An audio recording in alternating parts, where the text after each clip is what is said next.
It's a new chapter dual nature of radiation. ये chapter आपका wave theory के बाद मतलब वेव ऑप्टिक्स, पहले रे ऑप्टिक्स देखा गया, फिर वेव ऑप्टिक्स, उसके बाद ये डुअल नेचर। रेडिएशन का नेचर डुअल है, बहुत ही सिंपल टर्म में इस चैप्टर का नाम समझ में आ रहा है। ऐसा क्यों है? क्योंकि इसके पहले जो भी हमारा थियरी थी वो ह्यूगिन्स की जो वेव थियरी थी हमारी, जिससे हमने बहुत ही ईजिली एक्सप्लेन कर दिया था, देखे होंगे कि we were able to explain phenomena like reflection, refraction, dispersion, diffraction, interference and polarisation. ठीक है, इन फिनोमेना को we could easily explain with the help of wave nature of, ठीक है, इलेक्ट्रोमैग्नेटिक वेव। लेकिन उस समय कई सारे एक्सपेरिमेंट ऐसे हो रहे थे जो वेव नेचर था इलेक्ट्रोमैग्नेटिक वेव्स का, उसको और सॉलिडिफाई करने के लिए बहुत सारे एक्सपेरिमेंट किए जा रहे थे। ठीक है, उसी एक्सपेरिमेंट में जो साइंटिस्ट थे, कई सारे साइंटिस्ट जो काम कर रहे थे ना, उनको कुछ पेक्यूलियर चीज़ें दिखी। तो अभी उसमें डिस्कस करते हैं क्या क्या चीज़ें उनको दिखी जो एक्सपेरिमेंट में था। तो उसके पहले हम लोग जानते हैं कि करंट इलेक्ट्रिसिटी में क्या होता है। करंट इलेक्ट्रिसिटी में क्या होता है कि जो कोई भी सॉलिड जो होती है उसके अंदर जो करंट फ्लो होती है that flows because of your free electron, जिसको हम लोग बोलते हैं, याद है? जो फ्री इलेक्ट्रॉन होते हैं वो रैंडम मोशन करते रहते हैं, याद है ना? Random motion. मान लो कोई तुम्हारा कंडक्टर है, सपोज ये कंडक्टर है। अब ये कंडक्टर में इलेक्ट्रॉन, याद है, जिगजैग मोशन में, हमारे फ्री मोशन में करते रहते हैं, चारों तरफ किधर भी जाते रहते हैं। थोड़ा इसको बड़ा बना दें तो मान लो ये कंडक्टर आपका है, तो इसमें जिगजैग मोशन में इलेक्ट्रॉन आपके मोशन करते रहते हैं। इनके अंदर बहुत ही एनर्जी होती है। ठीक है, एनर्जी होती है तभी किसी पर्टिकुलर एटम से बाइंड नहीं रहते हैं, they are free and that helps basically in the conduction. अब कई बार इनके अंदर इतनी एनर्जी आ जाती है, देखो एनर्जी इक्वली डिस्ट्रीब्यूट नहीं होती है, ये एनर्जी तुम्हारी अलग अलग। जैसे रोड पे देखते हो, किसी रोड पे तुमने देखा कि कई लोग गाड़ी चलाते जा रहे हैं, तो क्या सबकी स्पीड एक होती है? संभव ही नहीं है, किसी की ज़्यादा किसी कम। उसी में एक बाइक वाला तेज़ी से आएगा, तेज़ी से निकालता है, तो कोई एक बाइक टाइप जैसे कोई आता है। ऐसे मान लो एक इलेक्ट्रॉन बहुत ही अचानक, बहुत ही हाई एनर्जी उसको कोलिजन से मिल गया और वो करते करते कूद गया बाहर। इतनी एनर्जी आ गई कि वो इस बाउंड्री को तोड़ के बाहर निकल गया, जंप कर गया। समझ में आया?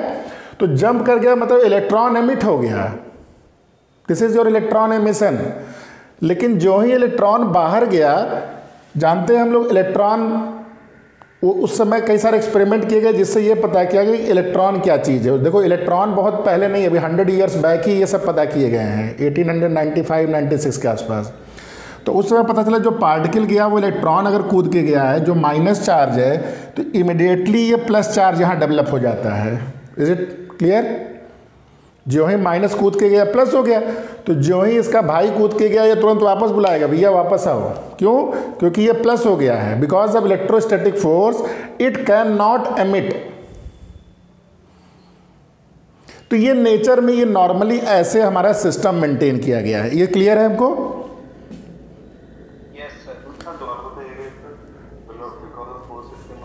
बिकॉज ऑफ इलेक्ट्रोस्टैटिक फोर्स है, प्लस ये है, माइनस है, तो इसको क्या करता है, अपनी तरफ पुल कर लेता है। ठीक है, अब होता क्या है कि अगर इस इलेक्ट्रॉन को हम किसी तरह एनर्जी प्रोवाइड करें, किसी तरह हम इतनी एनर्जी प्रोवाइड कर दें कि ये जो इलेक्ट्रोस्टैटिक फोर्स की जो बाइंडिंग है इसको तोड़ के बाहर निकल जाए, तब ये वापस नहीं आएगा। तब हम लोग क्या बोल देंगे कि इस कंडक्टर से इलेक्ट्रॉन एमिट हो गया है। Is it clear? तो वो जो मिनिमम एनर्जी आपको प्रोवाइड करनी पड़ती है किसी भी मेटल को या किसी भी सब्सटेंस को, so that electron can be emitted, electron आपका बाहर निकल जाए, उसको हम लोगों ने एक नया टर्म दिया है, उसको हम लोग बोलते हैं वर्क फंक्शन। तो ये हेडिंग डाल लो, इसके बाद पहली हेडिंग डालिए इलेक्ट्रॉन एमिशन में, वर्क फंक्शन। इसको वर्क फंक्शन बोलते हैं, ये नया एक टर्मिनोलॉजी है, वर्क फंक्शन। इसको डिनोट करते हैं फाई नॉट से।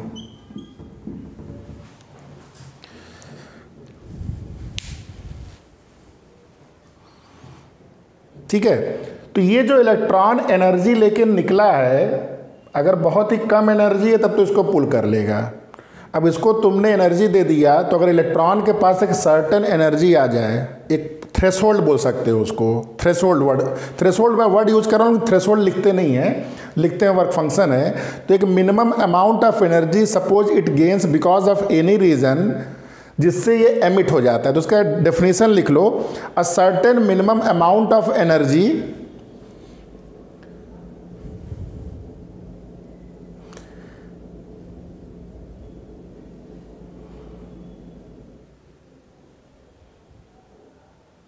is required to be given to an electron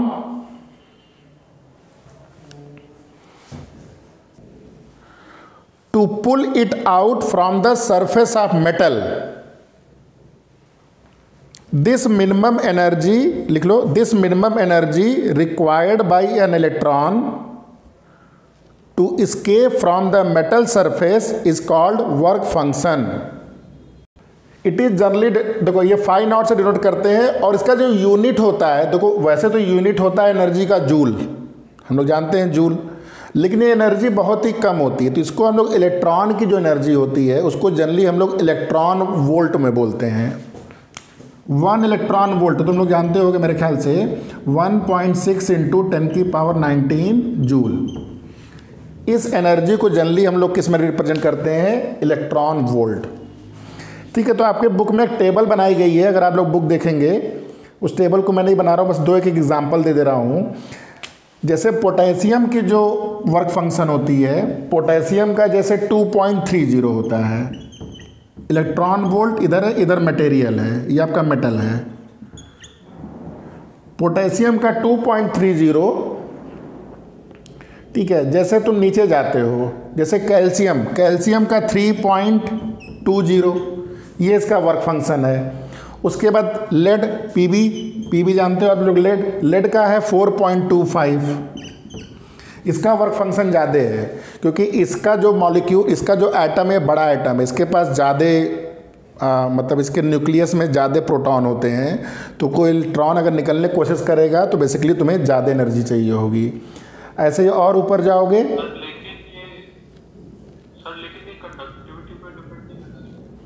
नहीं कंडक्टिविटी पर डिपेंड नहीं करता ये।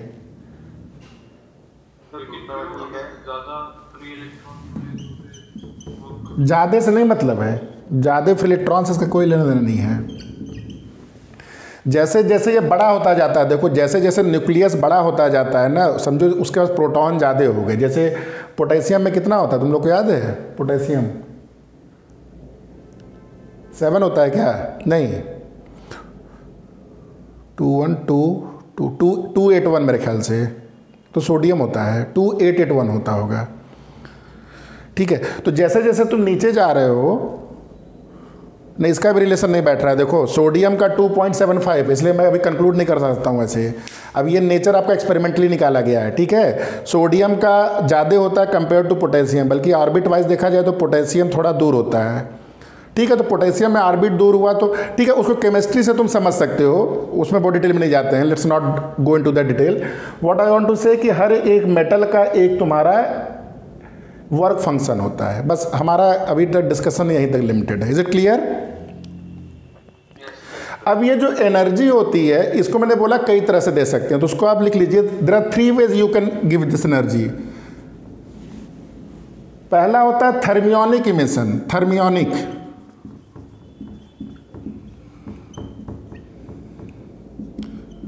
थर्मियोनिक इमिशन मतलब इसको कि तुम हीट अप करोगे, हीट करते जाओगे तो हीट करने से भी क्या होता है, एनर्जी उसको मिलती जाती है। तो वो थर्मियोनिक इमिशन से भी आपका ये आपका इमिशन हो सकता है, पहला चीज, ठीक है। डिटेल समझ में आया, इसमें बहुत लिखने की जरूरत नहीं। थर्मियोनिक इमिशन बस एक टर्मिनोलॉजी है कि by giving a thermal energy this emission is possible. Clear? ये क्या बोल रहे हो? सर ये टेबल की वैल्यू किस टेम्परेचर पे है? नहीं, हाँ तो ये सब रूम टेम्परेचर पे है, ठीक है। थर्मियोनिक इमिशन क्लियर है, if you give thermal energy this emission is possible. Second क्या है? Field emission. फील्ड इमिशन, अगर आप इसमें इसमें स्ट्रॉन्ग इलेक्ट्रिक फील्ड अभी सप्लाई कर दीजिए, स्ट्रॉन्ग इलेक्ट्रिक फील्ड लगा दीजिए। स्ट्रॉन्ग इलेक्ट्रिक फील्ड का मतलब क्या हुआ? अगर एक इलेक्ट्रॉन थोड़ा सा निकला तो इतना स्ट्रॉन्ग फील्ड है कि उसको पुल कर ले जाए अपनी तरफ, ठीक है। तो इस एनर्जी को आप बहुत ही स्ट्रॉन्ग फील्ड लगाकर भी इस एमिशन को आप अचीव कर सकते हैं। तो हाँ, उससे निकाल ले, कंटेनर से। देखो ये घूमते तो रहते हैं, थोड़ा बहुत मैंने बोला बाहर जंप करते रहते हैं, लेकिन उनकी एनर्जी कम होती है, इसलिए वो फिर वापस आ जाता है। अब तुमने क्या किया, इससे ज़्यादा स्ट्रांग फोर्स लगा दिया, मतलब तुम अब ज़्यादा इसको एनर्जी दे रहे हो, तो ये तुम्हारा फील्ड के चलते बाहर हो जाएगा। क्लियर हुआ?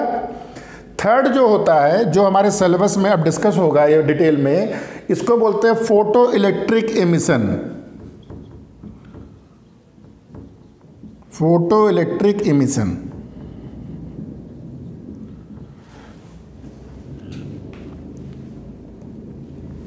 फोटो इलेक्ट्रिक एमिशन में क्या होता है कि इसमें हम लोग एक सुटेबल लाइट फ्रीक्वेंसी डालते हैं, कोई भी एक सुटेबल लाइट की फ्रीक्वेंसी डालते हैं, फ्रीक्वेंसी की लाइट डालते हैं, जैसे विजिबल रेंज की डाल सकते हो, अल्ट्रा वायलेट डाल सकते हो, या कोई भी।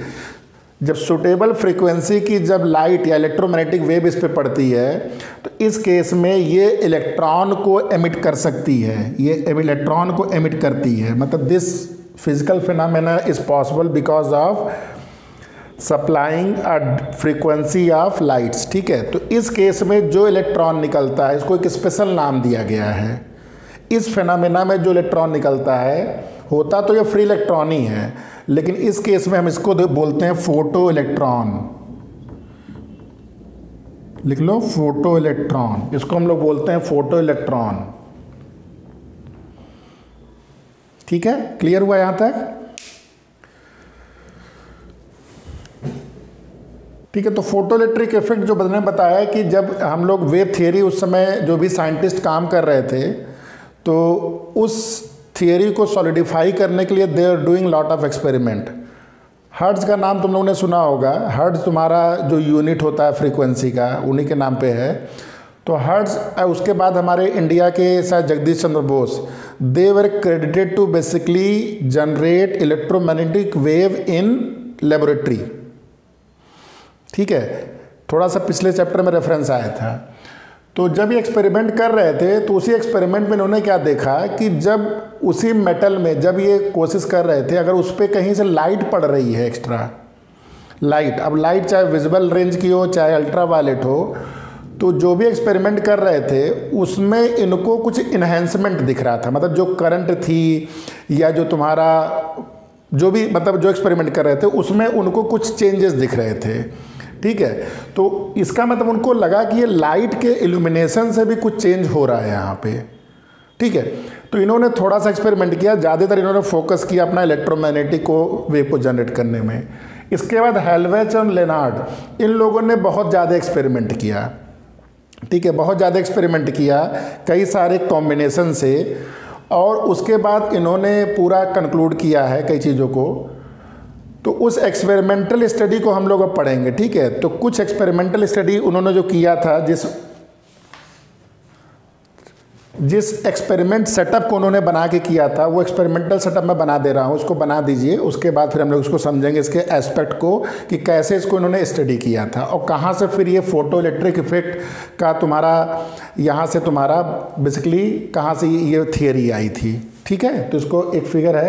अब देखो इस एक्सपेरिमेंट में जो इन लोगों ने किया, इसमें बहुत ही सिंपल तरीके से देखो, ये आपकी एक एमिटर प्लेट है, ये आपकी कलेक्टर प्लेट है, और इसको वोल्टेज सप्लाई करने का नीचे का अरेंजमेंट बनाया गया है। ये रियोस्टेट है, माइक्रोमीटर। माइक्रोमीटर क्यों? क्योंकि करंट बहुत ज़्यादा नहीं फ्लो करती है।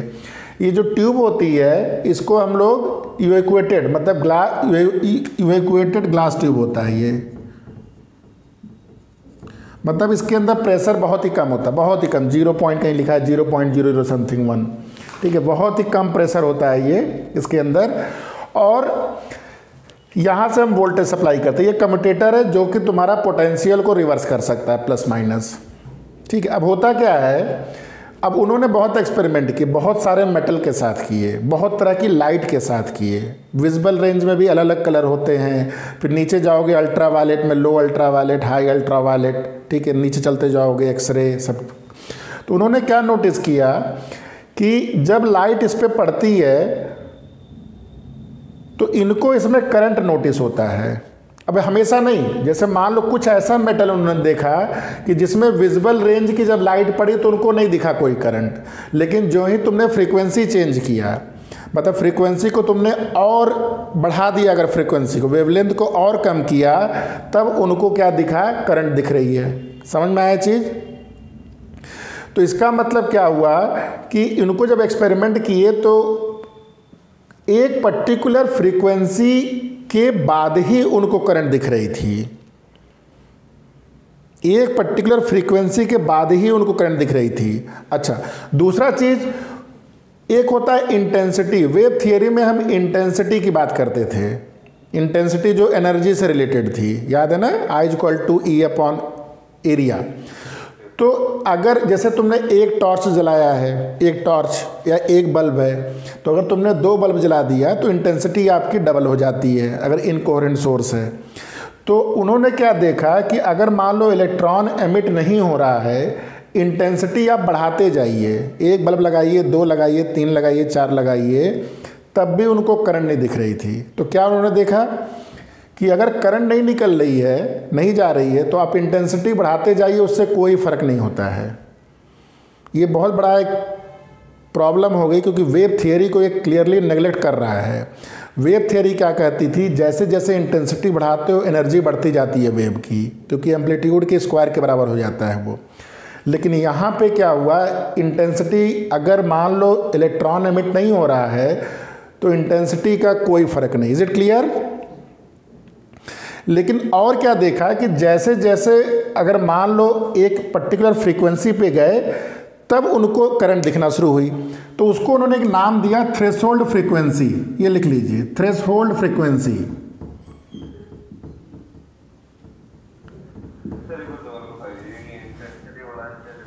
इंटेंसिटी बढ़ाने का मतलब क्या हुआ कि जैसे मैंने एग्जांपल दिया, वन बल्ब जला दिए, 2, 3, 4, इस अगर मान लो 1 बल्ब से अगर करंट उनको नहीं दिख रही है, तो if you keep on increasing intensity even though there was no current detected, कोई भी करंट डिटेक्ट नहीं हुआ उनको। अब क्या किया, उसकी फ्रीक्वेंसी को बढ़ाना शुरू किया। मान लो अभी तुम्हारा रेड लाइट थी, तो धीरे धीरे फिर वायलेट पे गए, फिर वायलेट के बाद अल्ट्रा वायलेट पे गए, अल्ट्रा वायलेट के बाद और हाई तुम्हारा फ्रीक्वेंसी पे गए। तो उनको एक पर्टिकुलर फ्रीक्वेंसी में ही वो दिख रहा था, मतलब वो minimum frequency required to generate this current. और ये भी ये नहीं कि हर मेटल के लिए एक ही था, हर मेटल के लिए अलग अलग था। हो सकता है कुछ मेटल ऐसे थे जिनकी वर्क फंक्शन कम थी, सीजियम था या अल्कली मेटल जिसको बोलते हैं, पोटेशियम था, इसमें विजिबल रेंज में इनको दिख गया। लेकिन जो नीचे के मेटल अभी हमने देखे थे, प्लेटिनम था, देखे थे ना, लेड था, उसमें जब तक इन्होंने हाई फ्रीक्वेंसी की नई वेव डाली तब तक इनको नहीं दिखा। तो वो जो minimum threshold frequency required to generate this current या इलेक्ट्रॉन या टू इवेक्ट आउट, ये उनको ना थ्रेशोल्ड फ्रीक्वेंसी। अच्छा, करंट क्यों निकल रहा है, करंट क्यों आ रहा है? क्योंकि करंट हम जानते हैं कि जब तक करंट इस सर्किट में इलेक्ट्रॉन नहीं फ्लो होगा तब तक करंट नहीं होती है।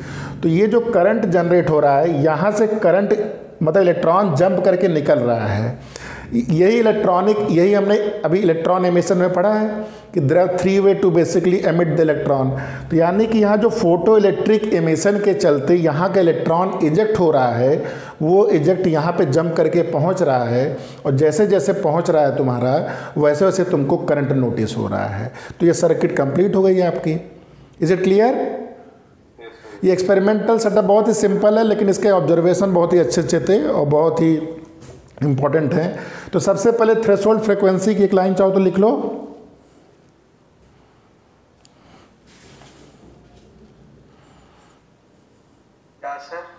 Threshold frequency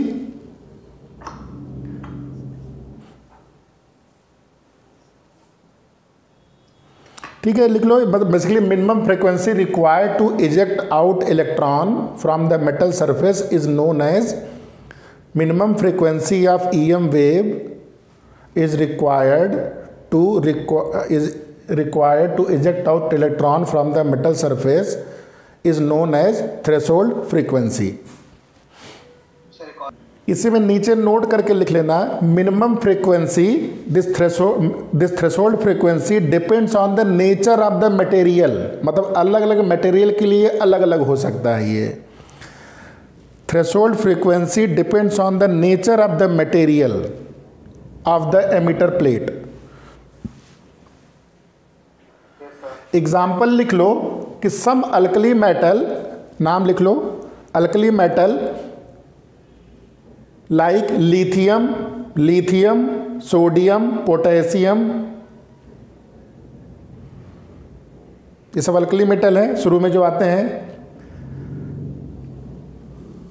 they were sensitive to visible light, they were sensitive to visible light, मतलब विजिबल लाइट डालने से भी आपको करंट दिख रही थी। Sensitive to visible light, visible light से ही आपको करंट नोटिस हो। हाँ, थ्रेशोल्ड फ्रीक्वेंसी विजिबल रीजन में ही था।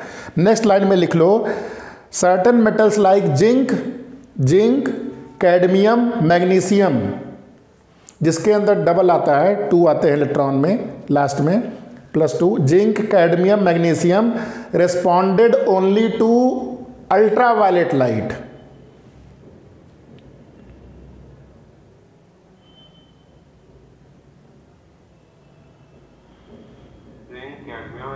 हाँ जी, zinc, cadmium, magnesium responded only to ultraviolet light.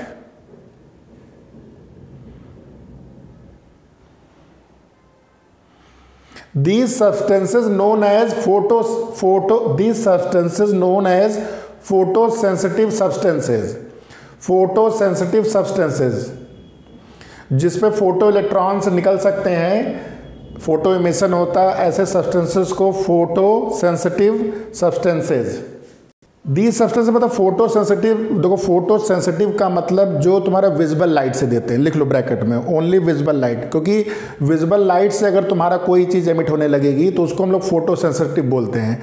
किसी भी मटेरियल से तुम्हारा इलेक्ट्रॉन तो इजेक्ट हो ही जाएगा, बहुत ही हाई फ्रिक्वेंसी में जाओगे, गामा रे तक डाल दोगे तब तो कुछ भी से निकाल देगा वो। लेकिन जो विजिबल लाइट से, ठीक है, फोटो सेंसिटिव ब्रैकेट में जो बेसिकली विजिबल लाइट से जो तुम्हारे रिस्पॉन्ड करते हैं, समझ में आया ना, फोटो सेंसिटिव उनको बोलते हैं केवल। अच्छा, लास्ट में लिख लो, दिस फेनामेना इज कॉल्ड, इसी पूरी फेनामेना को, this phenomena is called as a photoelectric effect. तो कोई तुमसे पूछे कि what is photoelectric effect, तो जो पूरी कहानी इसको 2-3 सेंटेंस में लिख सकते हो। क्या कि when ever a light, ultra electromagnetic light basically falls on any plate, it eject the electron, ठीक है, दैट इलेक्ट्रॉन क्या बोलते हैं उसको हम लोग, फोटो इलेक्ट्रॉन। तो that photoelectron and this whole phenomena is known as a photoelectric effect. यही आपका पूरी फोटो इलेक्ट्रिक इफेक्ट है। फोटो इलेक्ट्रिक इफेक्ट जो चीज़ है, इसको आइडेंटिफाई बहुत पहले कर लिया गया था। मतलब अगर देखोगे ना, तो जो तुम्हारा एक्सपेरिमेंट, इसको अभी हटा दिया जाए तो ये एक्सपेरिमेंट बहुत दिन से चल रहा था लोगों को। थॉमसन और ये जो लोग कर रहे थे ना, इसी से इलेक्ट्रॉन की जो भी डिस्कवरी हुई थी और सभी इसी से हुआ था। लेकिन इस फिनोमेना के आने के बाद जो फोटो इलेक्ट्रिक इफेक्ट है, ये एक चैलेंज ये हो गया कि ये वेव थियरी के रूल्स को फॉलो नहीं कर रहा था। बहुत ही सिंपल लैंग्वेज में, वेव थियरी मतलब इंटेंसिटी बढ़ाने से एनर्जी बढ़ती है, लेकिन यहाँ पे ऐसा नहीं हो रहा था, ठीक है। तो इंटेंसिटी का कोई लेना देना ही नहीं था, ठीक है। अब इसमें हम लोग डिटेल क्या पढ़ेंगे, कुछ एक्सपेरिमेंटल स्टडी ऑफ इसका पढ़ेंगे। तो 4 पॉइंट में बेसिकली पढ़ेंगे, मैं ओरली एक बार बता दे रहा हूँ, अभी फिर लिखा देते हैं। सबसे पहला तो इंटेंसिटी का इफेक्ट हम पढ़ेंगे कि इंटेंसिटी से क्या हो रहा है। भाई देखो, अगर करंट नहीं फ्लो हो रही है तो इंटेंसिटी से कोई चेंज नहीं हो रहा था। लेकिन मान लो तुमने एक ऐसी फ्रीक्वेंसी डाली जिससे तुम्हारी करंट तुमको फ्लो करने लगी। ध्यान देना, अगर तुमने ऐसा कोई लाइट डाला, ऐसी कोई फ्रीक्वेंसी की लाइट डाली, मान लो तुमने 1 टार्च 1 बल्ब जलाया और उससे करंट आपको नोटिस हुआ, क्या अब भी इंटेंसिटी बढ़ाने से कोई फर्क नहीं पड़ेगा? अब पड़ता है। अगर इलेक्ट्रॉन एमिट हो रहा, अब अगर इंटेंसिटी बढ़ाओगे तो इलेक्ट्रॉन ज़्यादा एजेक्ट होना शुरू हो जाते हैं, मतलब तुम्हारा जो करंट होती है वो इंक्रीज कर जाती है।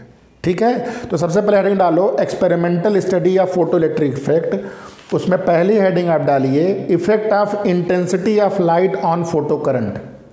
ठीक है, जो फर्स्ट पॉइंट है effect of intensity on photo current. अब हम मान लिया आपने एक ऐसी लाइट डाली जिससे इलेक्ट्रॉन आपको एमिट होते हुए दिख रहे हैं, हम उस लाइट की बात कर रहे हैं। अगर आपके इलेक्ट्रॉन एमिट ही नहीं हो रहे तब तो कुछ भी करो कुछ भी नहीं होगा।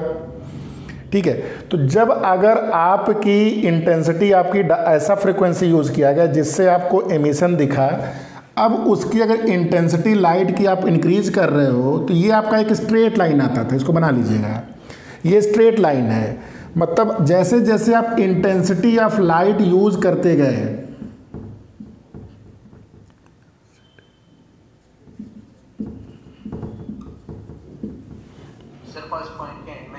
पहला है effect of intensity on photo current, intensity of light, और इधर आप लिख लीजिए फोटो इलेक्ट्रिक करंट।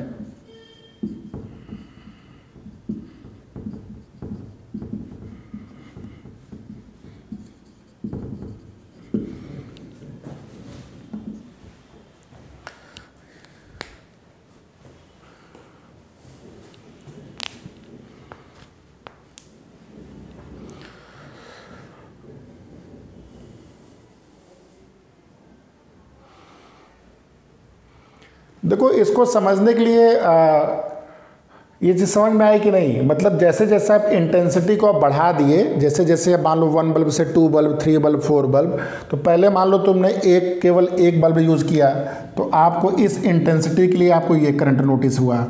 फिर आपने उसको डबल कर दिया तो आपको करंट डबल हो गई, फिर आपने ट्रिपल किया तो आपको ट्रिपल हो गई। तो आपने जब प्लॉट किया तो एक आपको ये स्ट्रेट लाइन दिख रही थी।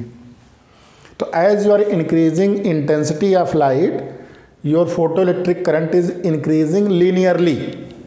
Is it clear? ठीक है, सेकेंड पॉइंट लिख लीजिए,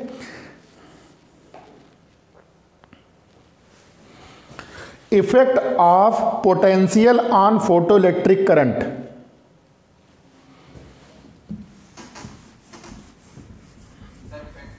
effect of potential, effect of potential on photoelectric current. देखो पोटेंशियल का क्या मतलब है, ध्यान देना।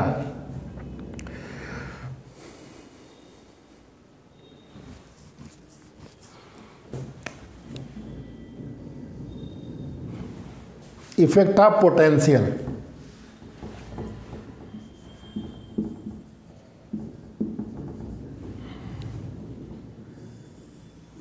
अब ये सब बहुत ध्यान से समझिएगा। देखो इधर आपका क्या है, कलेक्टर प्लेट पोटेंशियल,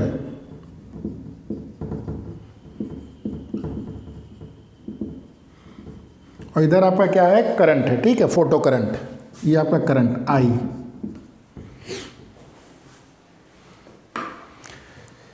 ये कलेक्टर प्लेट पोटेंशियल का क्या मतलब है कि ये जो प्लेट है ना, इसको हम लोग इस साइड पॉजिटिव पोटेंशियल दे रहे हैं। ध्यान दीजिएगा, ये इलेक्ट्रॉन इजेक्ट हुआ, जैसे मान लेते हैं यहाँ से इलेक्ट्रॉन इजेक्ट हुआ, मान लेते हैं 100 इलेक्ट्रॉन इजेक्ट हुआ। अब तुमने इसको कोई पोटेंशियल नहीं दिया है, कुछ भी पोटेंशियल नहीं है, तब भी आपको करंट दिख रहा है। क्यों? क्योंकि 100 में से जब इसमें से निकले ऐसे करके, तो 100 में से हो सकता है कि 30 यहाँ पहुँच गए, 30 पहुँच गए, तो 30 के चलते आपको करंट दिखा एक पॉइंट पे। पोटेंशियल कितना है? 0। ग्राफ को समझो ध्यान से, ठीक है। अब आपने क्या किया, पोटेंशियल इसको पॉजिटिव कर दिया। मान लिए तुमने इसे 2 वोल्ट का पोटेंशियल दे दिया, तो जो 100 में से 30 पहुंचे थे, जो 70 इधर उधर चले गए थे, उसमें से कुछ और चले जाएंगे अब, क्योंकि ये पॉजिटिव अट्रैक्ट करेगा इसको। तो थोड़ा सा आपने पोटेंशियल बढ़ाया, थोड़ा सा आपका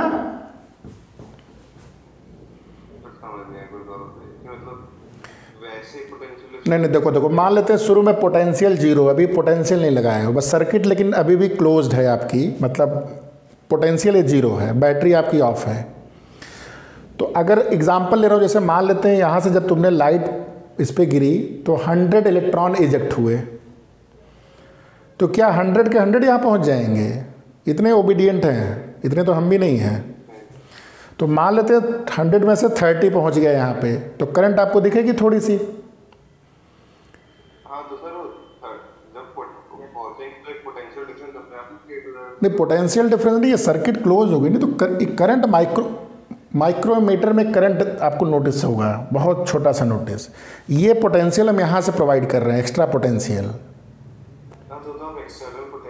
हाँ, एक्सटर्नल की बात हो रही है, ये तुम्हारी इफेक्ट ऑफ पोटेंशियल, ये एक्सटर्नल पोटेंशियल की बात हो रही है। अब इसने क्या किया, आप सेकंड केस में क्या किए, इसको आपने कुछ पॉजिटिव पोटेंशियल दे दिया, ठीक है, समझ में आया? मान लो आपने इसको पॉजिटिव पोटेंशियल दिया, अब अगर इस पर लाइट गिरती है तो जो ही इलेक्ट्रॉन इजेक्ट हुआ 100 में से, मान लीजिए 100 इलेक्ट्रॉन इजेक्ट हुआ, 30 पहले पहुंच रहा था, अब हो सकता है कुछ और एक्स्ट्रा पहुंच जाए, क्योंकि पॉजिटिव इलेक्ट्रॉन को अट्रैक्ट करेगा अपनी तरफ, ये इधर। तो मान लीजिए आपके 30 के बजाय 50 इलेक्ट्रॉन पहुंच गए, तो आपको थोड़ा सा इंक्रीज दिखेगा करंट में। क्लियर? अब आपने वोल्टेज को और बढ़ा दिया, वोल्टेज को और बढ़ा दिया, तो मान लेते हैं कि अब ये वोल्टेज को और इंक्रीज किया पॉजिटिव साइड में, तो ये 70 पहुंच गया, आपने और बढ़ा दिया, ये 100 पहुंच गया। अब बताइए, अब और वोल्टेज को बढ़ाने पे क्या करंट बढ़ेगी? कांस्टेंट हो जाएगी। क्यों? क्योंकि अब 100 इलेक्ट्रॉन जो भी इजेक्ट हो गए थे सबके सब वहां पहुंच गए। Is it clear till now? तो ये आपका ग्राफ कुछ इस साइड में ऐसे फिर आगे कांस्टेंट हो जाएगा। कांस्टेंट बिकॉज कि जो भी इलेक्ट्रॉन इजेक्ट आउट हो रहे थे, they are now successfully, all electrons are reaching at the collector plate.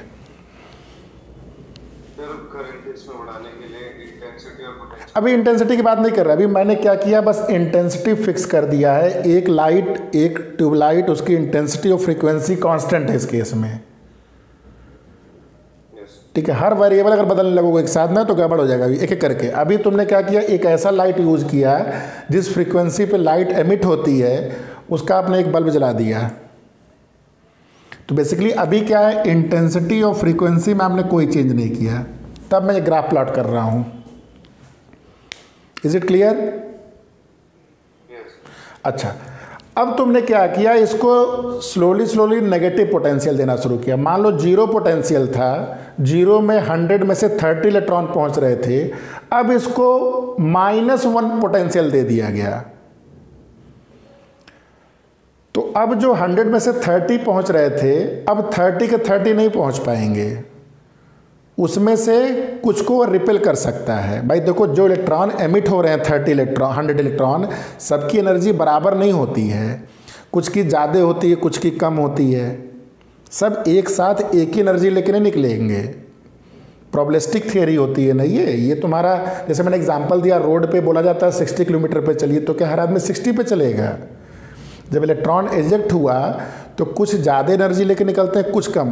तो ये क्या करेगा, 30 इलेक्ट्रॉन जो निकले थे इसमें से कुछ को रोक देगा, तो आपको करंट कुछ कम हो जाएगी। Is it clear?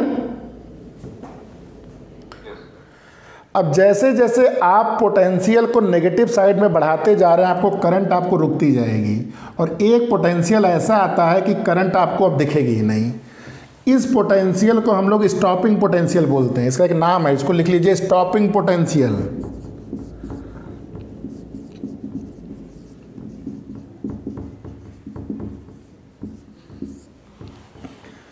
Stopping potential कौन सा पोटेंशियल हुआ? एक ऐसा पोटेंशियल हुआ नेगेटिव, हाँ, ऐसा एक नेगेटिव पोटेंशियल हुआ कि इसमें से जो जिस electron which was the most energetic electron, जो सबसे ज़्यादा एनर्जी वाला इलेक्ट्रॉन था, उसको वो रोक देता है।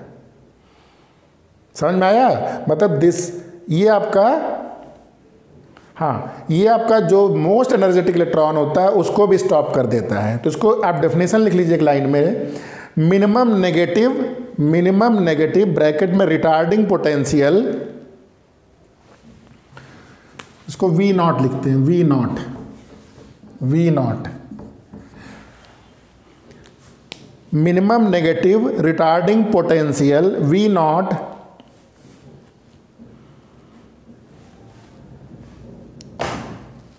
given to collector plate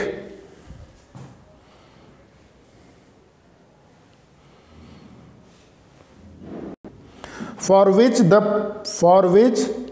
the photo current stops or becomes zero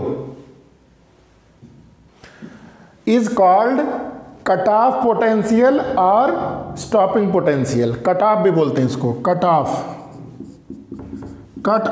potential, cut off potential और स्टॉपिंग पोटेंशियल। तो यहां से एक इक्वेशन आप लिख सकते हैं, K is equal to K max is equal to E into V nought. जो मोस्ट एनर्जेटिक इलेक्ट्रॉन है उसको रोकने के लिए, जो काइनेटिक एनर्जी है उसको रोकने के लिए आपने वी नॉट पोटेंशियल लगाया है, तो Q इंटू वी याद है, E इंटू वी। ये जो एनर्जी है, ये this energy is sufficient to stop the most energetic electron. तो ये बहुत ही इंपॉर्टेंट रिलेशन है, K max is equal to E V nought. Point, एक पॉइंट और समझ लीजिए। अब ये मैंने बोला था कि फ्रीक्वेंसी और हम इसमें इंटेंसिटी वैरी नहीं कर रहे हैं, लेकिन अब देखो इस एक्सपेरिमेंट को हम और क्या रिपीट करने वाले हैं। मैंने जैसे एग्जांपल लिखा था कि ये चलो ये 1 बल्ब से या 1 सोर्स से आप कर रहे हैं। अब आपने क्या किया, अगर 2 सोर्स यूज़ कर दिया, ध्यान देना, अगर 2 सोर्स यूज़ कर लिया तो जो करंट हमारी है, जो 0 पोटेंशियल पे करंट थी, अब करंट क्या हो जाएगी, ज़्यादा हो जाएगी। समझ में आया? तो ये जो ग्राफ आएगा, ये पॉइंट आपका यहाँ ना कि यहाँ पे आएगा। मतलब समझो कि अब 100 इलेक्ट्रॉन के बजाय 200 इलेक्ट्रॉन एजेक्ट हो रहे हैं। तो ये ग्राफ राइट साइड में कुछ ऐसे जाएगा। मतलब फ्रीक्वेंसी में यहाँ पे I1 लिखा, मैंने I2 लिखा, तो ये I2 basically greater than I1 है।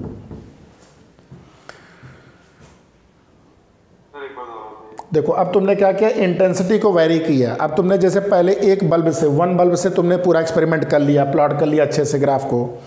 अब तुमने instead of using 1, now you are using 2 source.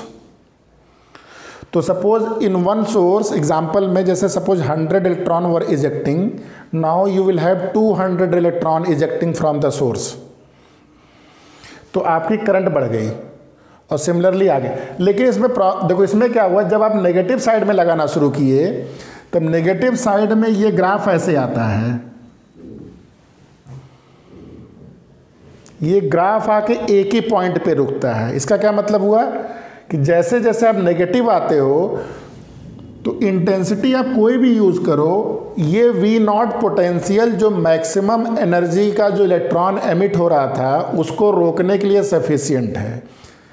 Intensity से क्या होता है, 200 इलेक्ट्रॉन, एक और इंटेंसिटी लगा दो, मान लो 3 लगा दो, मान लो तुमने I3 कर दिया, इंटेंसिटी और बढ़ा दिया। लेकिन इंटेंसिटी बढ़ाने से क्या दिख रहा है, क्या इलेक्ट्रॉन की, मतलब क्या इलेक्ट्रॉन की मैक्सिमम एनर्जी में कोई चेंज आ रहा है? नहीं आ रहा है। ये बहुत बड़ा बात है। ये इंटेंसिटी को चेंज करते जा रहे हैं, लेकिन stopping potential in all case is coming just 1 value for that material. मतलब जो मोस्ट एनर्जेटिक इलेक्ट्रॉन है, आप कितना भी बल्ब लगा दीजिए, कितनी भी उसकी इंटेंसिटी बढ़ा दीजिए, वेव थियरी के अनुसार तुम्हारा ये इसकी एनर्जी बढ़नी चाहिए थी, तो ज़्यादा ये पीछे आना चाहिए था। अगर ये पीछे आता वैल्यू, ध्यान दो, ये वैल्यू पीछे आती हर इंटेंसिटी में, तब हमारी वेव थियरी और तुम्हारी पक्का हो जाती। लेकिन वेव थियरी यहाँ फेल हो गई, इंटेंसिटी का कोई फ़र्क ही नहीं पड़ रहा है स्टॉपिंग पोटेंशियल पे। Is it clear? ठीक है, तो हाँ।